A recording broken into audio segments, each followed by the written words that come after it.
बहुत समय पहले की बात है। एक जंगल में बूढ़ा कमजोर बगुला रहा करता था। बगुला इतना कमजोर हो चुका था कि अब उसे शिकार पकड़ने में भी बहुत समस्या उठानी पड़ती थी। एक दिन बगुला एक तालाब के किनारे बैठा हुआ तालाब के अंदर की मछलियों को हसरत भरी नजर से देखे जा रहा था।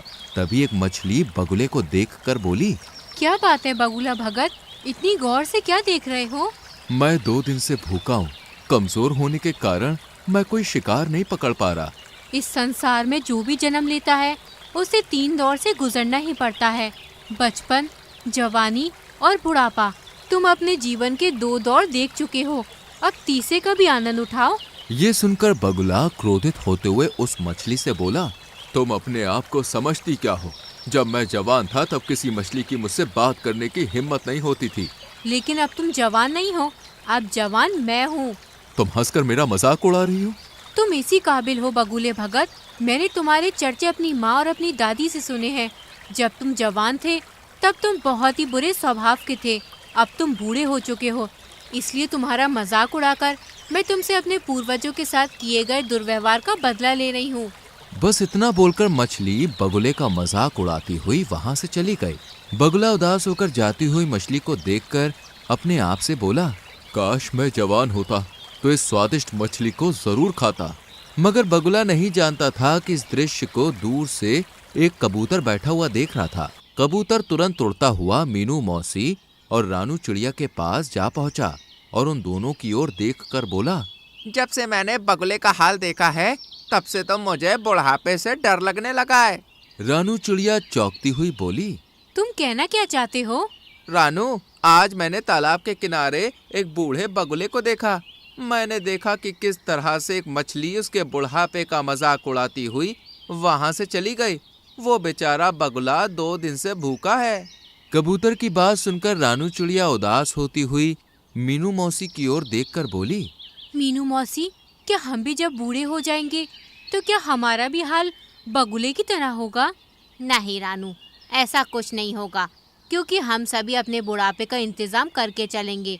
और रहा सवाल उस बगुले का, तो उसके बारे में सुनकर मुझे बुरा लग रहा है, लेकिन कोई भी किसी का ऐसे ही मजाक नहीं उड़ाता। ये सुनकर रानू चौंकती हुई बोली, आप कहना क्या चाहती हैं मीनू मौसी? देखो, कबूतर ने केवल उस बगुले का बुढ़ापा देखा है, क्या पता वो जवानी में कैसा हो। जो भी हो मीनू मौसी, हमें उस बगुले की मदद करनी चाहिए। हम उसकी मदद भला किस प्रकार से कर सकते हैं? हम तो स्वयं कमजोर पक्षी हैं और हम सब शाम तक मेहनत करके बड़ी मुश्किल से स्वयं अपना पेट भर पाते हैं। इतना बोलकर मीनू मौसी वहां से चली गए। मगर रानू चिड़िया के दिमाग में बार बार बेचारे उस बूढ़े बगुले का विचार आ रहा था। रानू चिड़िया इसी उधेड़ बुन में उड़ती हुई जंगल के दूसरे छोर पर जा रही थी कि तभी उसकी नजर एक चील पर पड़ी। रानू चिड़िया ने देखा कि उस चील के इर्द गिर्द बहुत सारे पक्षी गोल घेरा बनाए हुए बैठे थे। अरे, ये चील तो हमारे जंगल की नहीं लगती। और ये सारे पक्षी इस चील के सामने सम्मान पूर्वक क्यों बैठे हुए हैं? मुझे जाकर पता करना चाहिए। रानू चिड़िया उड़ती हुई उस चील के पास पहुंच गई और वहां बैठे हुए काले कौवे से बोली, काले कौवे, आखिर हमारे जंगल के सारे पक्षी इस चील के सामने क्यों बैठे हुए हैं? और ये चील तो हमारे जंगल की नहीं लगती। रानू, ये कोई मामूली चील नहीं है, बल्कि चमत्कारिक और विचित्र चील है, जो दूसरे जंगल से भ्रमण करती हुई यहाँ तक आई है। कुछ दिनों बाद ही यहाँ से चली भी जाएगी। जितने भी पक्षी यहाँ मौजूद हैं, उनकी कोई ना कोई समस्या है। वो सब अपनी समस्याओं का समाधान करवाने के लिए इस चील के पास बैठे हैं। रानू चिड़िया हंसते हुए काले कौवे से बोली, मुझे तुमसे ऐसी अंधविश्वास भरी बातों की उम्मीद नहीं थी। नहीं रानू, मैं स्वयं अपनी आंखों से इस चील का चमत्कार देख चुका हूँ। तभी वो चील रानू चिड़िया की ओर देखकर बोली, मैं कोई पाखंडी चील नहीं हूँ। मुझ में वास्तव में चमत्कारिक शक्तियाँ हैं। मैं कैसे मान लूँ? तो फिर तुम मुझे बताओ, तुम क्या देखना चाहती हो कि तुम्हें विश्वास हो जाए कि मैं एक चमत्कारिक चील हूँ? हमारे जंगल में एक बगुला बूढ़ा हो चुका है। बूढ़े होने की वजह से बेचारा वो शिकार नहीं कर पा रहा है। उसे कई कई दिन तक भूखा रहना पड़ता है और जंगल के प्राणी उस बेचारे बगुले का उसके बुढ़ापे का मजाक उड़ाकर चले जाते हैं। अगर तुम वास्तव में चमत्कारिक चील हो तो फिर तुम कुछ ऐसा करके दिखाओ कि वो बगुला दोबारा जवान हो जाए। रानू चिड़िया की बात सुनकर चील रहस्यमयी अंदाज में रानू चिड़िया से बोली, हमें प्रकृति के नियमों के खिलाफ नहीं जाना चाहिए। जो एक बार बूढ़ा हो चुका है उसे बूढ़ा ही रहने दो। तुम प्रकृति के नियमों को समझती नहीं हो। कहीं ऐसा न हो कि तुम्हें बाद में पछताना पड़े और दोबारा मेरे पास आना पड़े। सीधे सीधे ये क्यों नहीं कहती कि तुम एक पाखंडी चील हो और झूठ बोलकर यहाँ के पक्षियों को भ्रमित कर रही हो।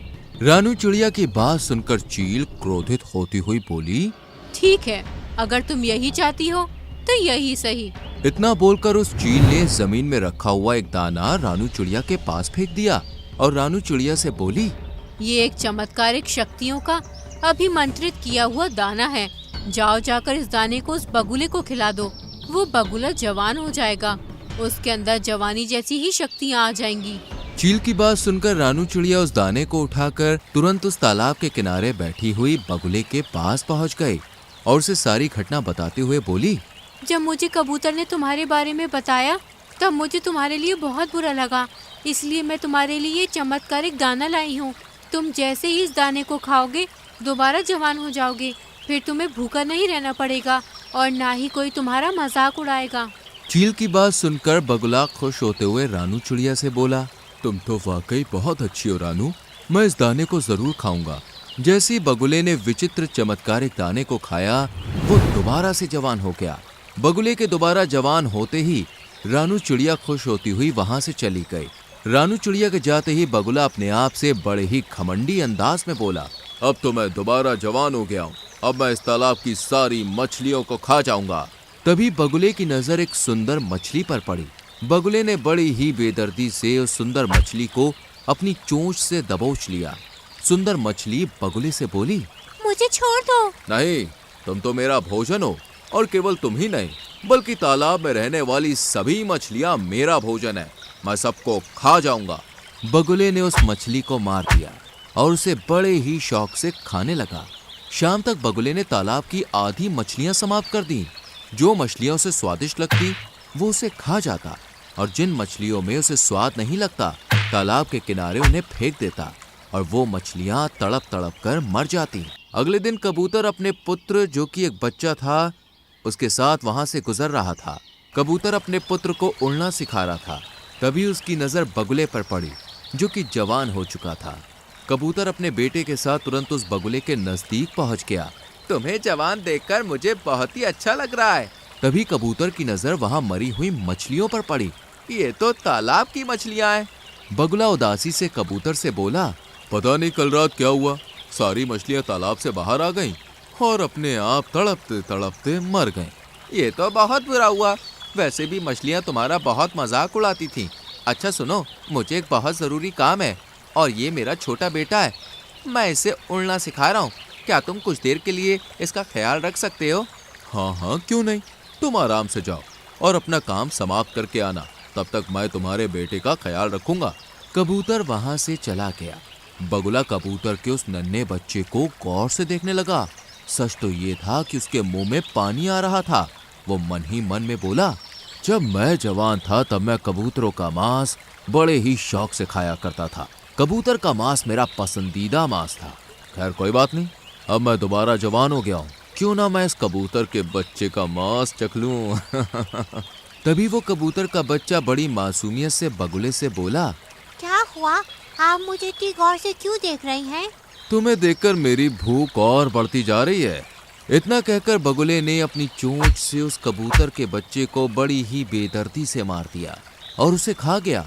कुछ देर के बाद जब कबूतर वहां पर आया तो अपने बच्चे को ना पाकर वो बगुले से बोला, अरे मेरा बच्चा कहाँ गया? तभी तालाब से एक मछली निकलकर बाहर आ गई और कबूतर से बोली, तुम्हारे बच्चे को यही बगुला भगत खा गया है। ये सुनकर कबूतर अविश्वास भरी नजरों से बगुले की ओर देखने लगा। तभी बगुला अकड़ता हुआ कबूतर से बोला, हाँ खाया है, तो इसमें समस्या क्या है? मुझे मांस पसंद है और तुम्हारे बच्चे का मांस मुझे बहुत ही ज्यादा अच्छा लगा, इसलिए मैं उसे खा गया। ये तो बहुत गलत बात है। तो तुम क्या कर लोगे? तुम मेरा मुकाबला नहीं कर सकते। समझ गया, इसका मतलब इस तालाब के अंदर रहने वाली मछलियों को भी तुम नहीं मारा है। इतना बोलकर कबूतर उड़ते हुए रानू चिड़िया के पास पहुंच गया और उसे सारी घटना बताते हुए बोला, मुझसे बहुत बड़ी भूल हो गई रानू चिड़िया, वो बगुला बूढ़ा ही सही था। मुझे तुम्हारे बच्चे की मौत के बारे में सुनकर बहुत बुरा लग रहा है और मुझे अपने ऊपर पछतावा भी हो रहा है। उस चील ने बिल्कुल सही कहा था, हमें प्रकृति के नियमों के साथ छेड़छाड़ नहीं करनी चाहिए। चलो मेरे साथ। रानू चिड़िया कबूतर के साथ उस चील के पास पहुंच गई और सारी घटना बताती हुई बोली, मुझे क्षमा कर दो चील, मैंने तुमसे कहा था परंतु तुमने मेरी बात नहीं मानी। खैर अभी भी कुछ नहीं बिगड़ा। इतना बोलकर उस चील ने एक और दाना रानू चिड़िया के सामने फेंक दिया। इस दाने को उस बगुले के ऊपर फेंक देना, वो दोबारा बूढ़ा हो जाएगा। रानू चिड़िया तुरंत उस दाने को लेकर उस बगुले के पास पहुंच गई और ऊपर से उसने वो दाना बगुले के ऊपर फेंक दिया। दाना शरीर से स्पर्श होते ही बगुला फिर से बूढ़ा हो गया। अरे ये मेरे साथ क्या हो रहा है? मैं तो फिर से बूढ़ा हो गया। तभी रानू चिड़िया क्रोधित होती हुई बगुले से बोली, तुम बूढ़े ही अच्छे लगते हो बगुले, जो मैंने भूल की थी उसे मैंने सुधार दिया। इतना बोलकर रानू चिड़िया वहां से चली गई और बगुला दोबारा बुढ़ा और कमजोर हो गया। तो दोस्तों, कैसी लगी आपको हमारी ये कहानी? अगर कहानी अच्छी लगी हो तो वीडियो को लाइक कीजिएगा, चैनल को सब्सक्राइब कीजिएगा और हाँ, कहानी अपने दोस्तों के साथ शेयर करना तो बिल्कुल मत भूलिएगा। मैं आपको मिलूंगी अगले वीडियो में किसी नई कहानी, नई सीख के साथ। तब तक के लिए बाय बाय।